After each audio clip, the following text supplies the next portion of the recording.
दिनै अरां बियाब दुलाराय बाथौ गौथुमनि थानसालिखौ बेखेवनाय हाबाफारि बेखेवगिरि महरै बाहागो लायो दुलाराय बाथौ गौथुमनि गाहाय नेहाथारि गणेश दैमारी बिथाङा।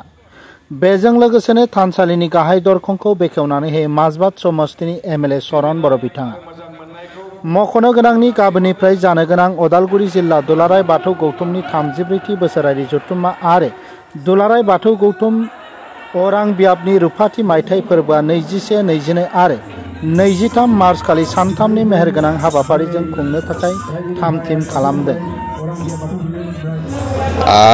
प्रथमे मैं दुलाराय बाथौ गौथुमर सबके नमस्कार जनाइছো। আজি शुभ दिनत ओरां आंचलिक दुलाराय बाथौ गौथुम এই रास्ता ओसरत आमार बाथौ थानसाली बाथौ मन्दिर एटु शुभ उद्বোधन करा होइसे। ইয়াত भाग लबले खूबे आनंदित आरो हेतु आमार बर' सकলৰ बाथौ धर्मीय जेतु थानसाली ओरां आंचलिकर अंतर्गत प्राय 26খন गाँव कमिटी আছে। ইয়াত নিজাববীয়া ডনেশ্যন কৰি এই আমাৰ বাথৌ টেম্পলটো নিৰ্মাণ কৰা হৈছে। আজি সেই শুভ দিনত মই দুলাৰায় বাথৌ গৌতম সাধাৰণ সম্পাদক হয় উদ্বোধন কৰা পাই মই খুবেই আনন্দিত।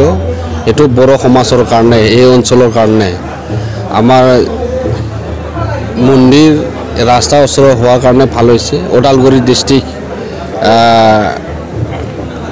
অন্তৰ্গত ওৰাং আঞ্চলিকটো এনেকুৱা কাম কৰিছে যে কোনো চৰকাৰৰ আঁচনি তেখেতসকলে পোৱা নাই, বিটিআৰ গভৰ্ণমেণ্টৰ পৰাও পোৱা নাই। তেখেতসকলে কৈছে যে আমি আৰু তেনেকুৱা যদি গভৰ্ণমেণ্ট ফালৰ পৰা যদি অকমান যদি হেল্প পায় ইয়াতকৈ যিখিনি কৰিব লগা আছে এটো আমি কৰিম। যিখিনি আমি ইয়াত পূজা প্ৰাৰ্থনা কৰিবৰ কাৰণে আমি যিখিনি নিজা প্ৰাণ চেষ্টা দি কৰিছে এইখিনি আমাক অৱগত কৰিছে। আমি খুবেই ভাল পাইছোঁ যে বাথৌ ধৰ্মীয় সকলৰ আগতকৈ এতিয়া যিখিনি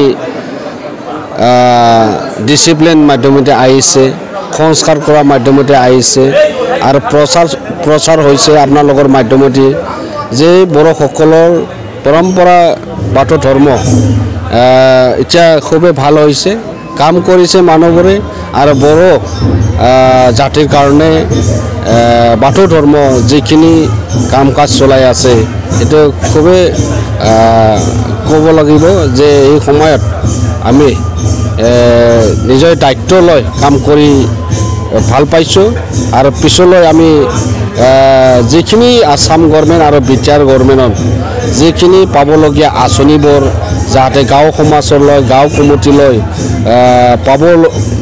পাব পাৰে ইয়াৰ কাৰণে আমি ডিছকাশ্যন কৰি আৰু এইটো আজি ইয়াত আহি ভাগ লৈ খুবেই ভাল পাইছোঁ।